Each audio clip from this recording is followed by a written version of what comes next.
आगरा में कल छत्रपति शिवाजी महाराज का जन्मदिन था। हमारे मंत्री, उच्च शिक्षा मंत्री जो उनको आप स्मरण कर रहे थे, उसी कार्यक्रम में थे। हम लोगों ने आगरा के अंदर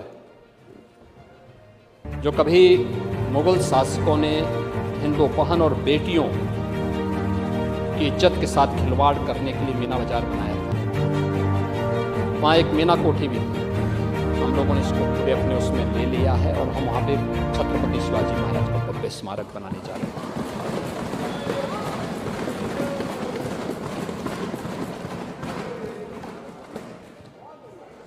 राष्ट्र नायकों का कैसे सम्मान होना चाहिए, ये जानना हो तो डबल इंजन की भारतीय जनता पार्टी सरकार से आप जानिए।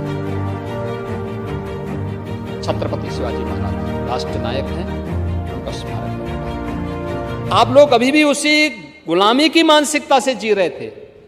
सरकार का पैसा और आगरा में मुगल म्यूजियम। हमने कभी मुगल म्यूजियम क्या होता है जी? उसका नाम छत्रपति शिवाजी महाराज के नाम पर बना है और उसी को हम लोग आगे बढ़ा रहे हैं। वो म्यूजियम भी वहाँ पे तैयार हो रहा है और छत्रपति शिवाजी महाराज और राष्ट्र नायकों का ही सम्मान होगा, उनकी स्मृतिकाएं वहाँ पे लगी होंगी। उन कार्यक्रमों को हम आगे बढ़ाने जा रहे हैं। इसके साथ ही प्रदेश और यूनियन बजट में आपने देखा होगा, हस्तिनापुर को और सारनाथ को आइकॉनिक सिटी के रूप में डेवलप करने के लिए यूनियन बजट में उसका प्रावधान है। और प्रदेश सरकार ने भी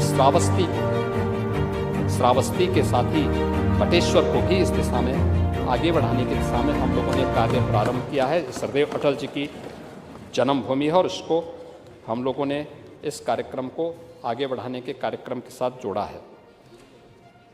तमाम अन्य कार्यक्रमों के साथ ही मुझे लगता है कि आज के दिन पर अभी बागपत में पूरा महादेव का मंदिर है, वहाँ पर एक अंतर्राष्ट्रीय योग और आरोग्य केंद्र के साथ साथ आदि योगी की भव्य प्रतिमा की स्थापना का कार्य और बड़ा वहाँ पर एक सेंटर स्थापित होने जा रहा है।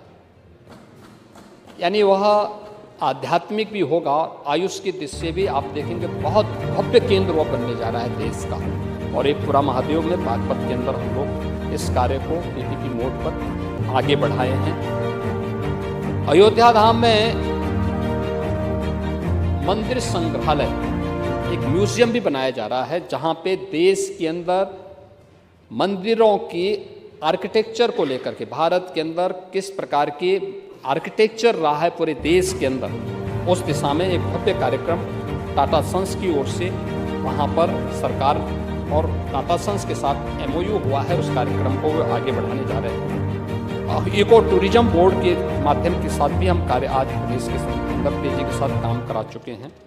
हम लोगों ने इस बजट में भी मुख्यमंत्री पर्यटन संवर्धन स्कीम के अंतर्गत भी धनराशि की व्यवस्था की है, जिसमें माननीय जनप्रतिनिधियों के प्रस्ताव पर उनकी विधानसभा क्षेत्र के किसी भी पर्यटन केंद्र के विकास के लिए धनराशि देने का प्रावधान है और एक क्षेत्र में हम लोग इसको करते हैं। प्रयागराज में समेकित विकास के लिए भी हमने धनराशि की व्यवस्था की है, वाराणसी के लिए की है, अयोध्या के लिए भी की है।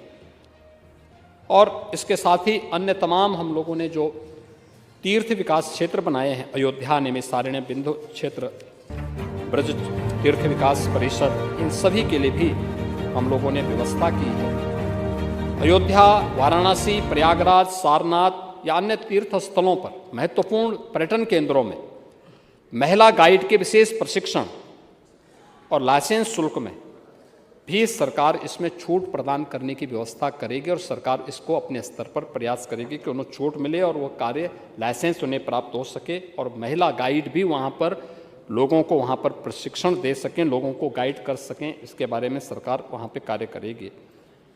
इसके साथ ही प्रधानमंत्री मुद्रा योजना के अंतर्गत होम स्टे स्थापना हेतु 2 लाख रुपए तक का कोलेट्रल फ्री ऋण उपलब्ध कराने का प्रस्ताव भी सरकार ने पर्यटन नीति के अंतर्गत प्रदेश के अंदर यहाँ पर की है।